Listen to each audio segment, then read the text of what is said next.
مسلمانوں کی تاریخ میں کچھ لوگ ایسے گزرے ہیں جن کا نام رہتی دنیا تک قائم رہے گا۔ محمد بن قاسم ان ناموں میں سے ایک نام ہے۔ 17 سال کا یہ نوجوان وہ کر جائے گا جو بڑے بڑے حکمران نہ کر سکے۔ محمد بن قاسم کا نام کسی تعارف کا محتاج نہیں۔ آج کی اس ویڈیو میں ہم آپ کو محمد بن قاسم کی زندگی سے جڑے ہوئے چند واقعات کے حوالے سے بتائیں گے اور یہ بھی بتائیں گے کہ محمد بن قاسم کی موت کیسی ہوئی۔ سیکولر طبقے کے متعصبین نے محمد بن قاسم کی موت کے حوالے سے ایک روایت کی بنیاد پر محمد بن قاسم کا مذاق اڑایا ہے۔ یہ مذاق کیا ہے؟ یہ روایت کس حد تک درست ہے اور اس میں کن کن باتوں کا ذکر کیا گیا؟ یہ بھی بات کہی گئی کہ محمد بن قاسم کو بیل کی کال میں بند کر کے مارا گیا تھا۔ اس میں کس حد تک سچائی ہے؟ محمد بن قاسم ایک عظیم سپہ سالار تھا جس نے صرف 17 سال کی عمر میں سندھ اور پنجاب کے وہ علاقے فتح کیے جو دریائے سندھ کے کنارے واقع تھے۔ سندھ اور پنجاب کی فتح سے جنوبی ایشیا میں مسلمانوں کی حکومت کا ایک نیا دور شروع ہوا تھا اور آج صوبہ سندھ باب اسلام کے نام سے پہچانا جاتا ہے۔ محمد بن قاسم عرب کے شہر طائف میں پیدا ہوئے۔ طائف قبیلے سے تعلق رکھنے والے قاسم بن یوسف محمد بن قاسم کے والد تھے اور ان کا انتقال محمد بن قاسم کے بچپن میں ہی ہو گیا تھا۔ ان کے بعد محمد بن قاسم کی تعلیم و تربیت کی ذمہ داری ان کی والدہ پر آن پڑی۔ حجاز کے گورنر حجاج بن یوسف محمد بن قاسم کے چچا تھے۔ انہوں نے محمد بن قاسم کی جنگ اور نظام حکومت کی تعلیم پر خصوصی توجہ دی۔ حجاج بن یوسف کی سرپرستی میں محمد بن قاسم کو فارس کا گورنر بنایا اور وہ ایک بغاوت کو ناکام بنانے میں کامیاب ہوئے۔ یہ اس وقت کا ذکر ہے جب مسلمانوں کا بحری قافلہ جس میں مسلمانوں کی بیوہ عورتیں اور یتیم بچے سوار تھے، ان کو ہندو قزاقوں نے لوٹ لیا اور عورتوں کو بچوں سمیت قیدی بنا لیا۔ جب اس واقعے کی خبر حجاج بن یوسف کو ہوئی تو اس نے راجہ داہر سے مسلمان قیدیوں کی رہائی، لوٹے ہوئے مال کی واپسی اور مجرموں کو سزا دینے کا مطالبہ کیا۔ راجہ داہر نے جواب دیا کہ بحری قزاقوں پر اس کا حکم نہیں چلتا۔ اس جواب کے بعد حجاج نے سندھ پر حملہ کرنے کا ارادہ کیا۔ حجاج بن یوسف کے پہلے 2 بھیجے جانے والے لشکروں کو ناکامی کا سامنا کرنا پڑا۔ اس کے بعد حجاج بن یوسف نے فیصلہ کیا کہ راجہ داہر جو قزاقوں کی سرپرستی کر رہا تھا اس پر جارحانہ حملہ کرے گا۔ اس حملے کی اصل وجہ راجہ داہر کی غیر منصفانہ پالیسی تھی۔ جب محمد بن قاسم نے دیبل پر حملہ کیا تو اس وقت سندھ کا دارالحکومت موجودہ نواب شاہ کے حصے میں تھا جو کہ دیبل سے 500 کلومیٹر کی دوری پر تھا۔ دیبل اس وقت گورنر کے زیر پرستی تھا اور وہاں 4000 راجپوت اور چند ہزار برہمنوں کی ایک فوج موجود تھی، اور اسی وجہ سے راجہ داہر نے دفاع کے لیے اس جانب فوراً کوچنا شروع کیا۔ ایک نوجوان حملہ اس وقت حجاج بن یوسف سے قریبی تعلق رکھے ہوئے تھا اور ہر چھوٹی بڑی بات میں مشورہ لیتا تھا۔ اس وقت رابطے کا انتہائی مؤثر طریقہ یہ تھا کہ ہر 3 دن میں خط لکھے جاتے اور ہر 7 دن میں ان کا جواب بھی موصول ہو جاتا تھا۔ لہٰذا حجاج بن یوسف اس معاملے کی بذات خود نگرانی کر رہا تھا۔ دیبل کا محاصرہ کچھ دن تو جاری رہا، لیکن پھر ایک جاسوس کی جانب سے محمد بن قاسم کو مندر پر قبضہ کرنے کا راستہ فراہم کیا گیا اور اب فوج سیڑھیاں لگا کر مندر میں داخل ہو گئی۔ اسلامی قوانین کے مطابق وہاں کے باشندوں کو اسلام کی دعوت دی گئی اور اس کے بعد مندر کو توڑ کر وہاں مسجد تعمیر کی گئی۔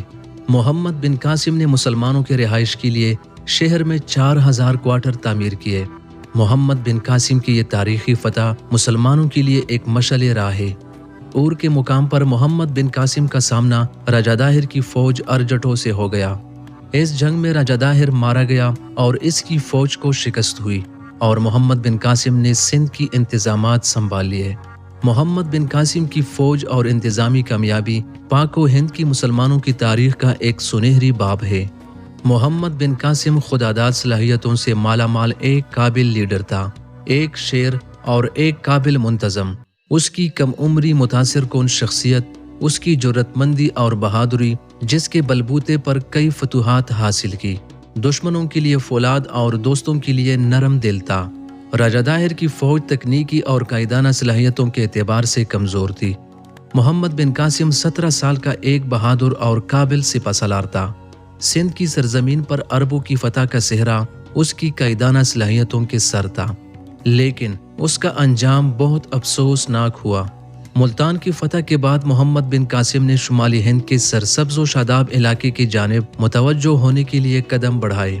پہلے کنوج کے راجا کو دعوت اسلام دی، لیکن اس نے قبول نہ کی، تو محمد بن قاسم نے کنوج پر حملے کی تیاری شروع کر دی۔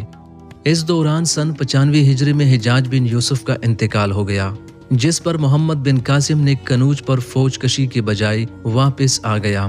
حجاج بن یوسف کے انتقال کے کچھ عرصے بعد ہی ولید بن عبد الملک نے مشرقی ممالک کے تمام گورنروں کے نام احکامات جاری کیے کہ وہ تمام فتوحات اور پیش قدمی روک دے۔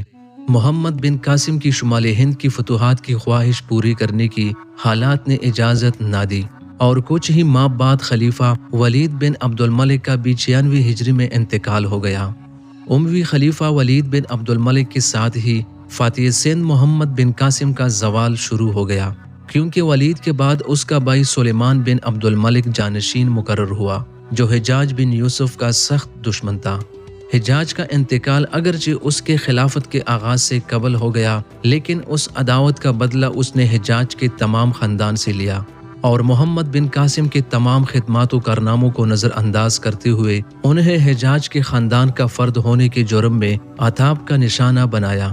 سلیمان نے یزید بن ابی کبشہ کو سندھ کا والی بنا کر بھیجا اور حکم دیا کہ محمد بن قاسم کو گرفتار کر کے بھیجو۔ محمد بن قاسم کے ساتھیوں کو جب ان کی گرفتاری کا پتہ چلا تو انہوں نے محمد بن قاسم سے کہا کہ ہم تمہیں اپنا امیر جانتے ہیں اور اس کے لیے آپ کے ہاتھ پر بیعت کرتے ہیں، خلیفہ کا ہاتھ ہرگز تم تک نہیں پہنچنے دیں گے۔ لیکن محمد بن قاسم نے خلیفہ کے حکم کے سامنے اپنے آپ کو جھکا دیا۔ یہ ان کی عظمت کی سب سے بڑی دلیل ہے کہ اگر وہ ایسا نہ کرتے تو ان کی امداد کے لیے سندھ کے ریگستان کا ہر ذرہ آگے آتا، لیکن انہوں نے اپنے آپ کو ابی کبشہ کے سپرد کر دیا۔ محمد بن قاسم کو گرفتار کرنے کے بعد دمشق بھیج دیا گیا۔ محمد بن قاسم وہاں 7 ماہ قید کی صحبتیں جھیلنے کے بعد اس جہان فانی سے کوچ کر گیا۔ اس طرح سلطنت کے خلیفہ نے قدر نہ کی اور ایک عظیم فاتح محض خلیفہ کی ذاتی عداوت و دشمنی کے بنا پر اپنی زندگی سے ہاتھ دھو بیٹھا، لیکن انہوں نے جنگی صلاحیتوں، جرت اور حسن تدبیر و اخلاق کے باعث ہندوستان میں جو کارنامے انجام دیے وہ تاریخ میں سنہرے حروف سے لکھی جائے گی۔ ان کی موت سے دنیا اسلام کو عظیم نقصان پہنچا۔ سیکولر طبقے کے متعصبین نے محمد بن قاسم کی موت کے حوالے سے ایک روایت کی بنیاد پر محمد بن قاسم کا مذاق اڑایا ہے۔ اس روایت کا خلاصہ یہ ہے کہ محمد ابن علی ابو الحسن کہتے ہیں کہ جب راجہ داہر قتل ہو گیا تو محمد بن قاسم نے اس کی لڑکیوں کو محل میں قید کر لیا اور پھر اپنے حبشی غلاموں کے ہاتھ انہیں خلیفہ سلیمان بن عبد الملک کو بھجوا دیا۔ جب خلیفہ نے انہیں اپنے حرم میں بلوایا تو راجہ داہر کی بیٹیوں نے خلیفہ سے جھوٹ بولا کہ وہ خلیفہ کے لائق نہیں، کیونکہ محمد بن قاسم نے انہیں پہلے ہی استعمال کر لیا تھا۔ اس بات پر وہ بے حد ناراض ہوا اور حکم دیا کہ محمد بن قاسم کو بیل کی کال میں بند کر کے واپس لے آؤ۔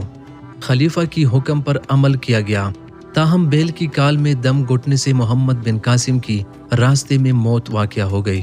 بعد میں خلیفہ کو راجہ داہر کی بیٹیوں کا جھوٹ معلوم ہو گیا۔ راجہ داہر کی بیٹیوں نے محمد بن قاسم سے اپنے باپ کا بدلہ لینے کے لیے یہ جھوٹ بولا تھا۔ سلیمان نے ان لڑکیوں کو زندہ دیوار میں چنوا دیا۔ یہ روایت کس حد تک درست ہے؟ غور کیا جائے تو اس روایت میں بہت سے تضادات اور بے ترتیب تاریخی غلطیاں ہیں۔ یہ تمام کی تمام باتیں جھوٹ پر مبنی ہے۔ ان باتوں میں کسی قسم کی کوئی حقیقت نہیں۔ جو پہلے روایت آپ کو بتائی کہ اموی خلیفہ کی وجہ سے ان کی موت واقع ہوئی، ان کو قید کر دیا گیا صرف اور صرف ذاتی انا کی بنا پر، یہی حقیقت پر مبنی واقعہ ہے۔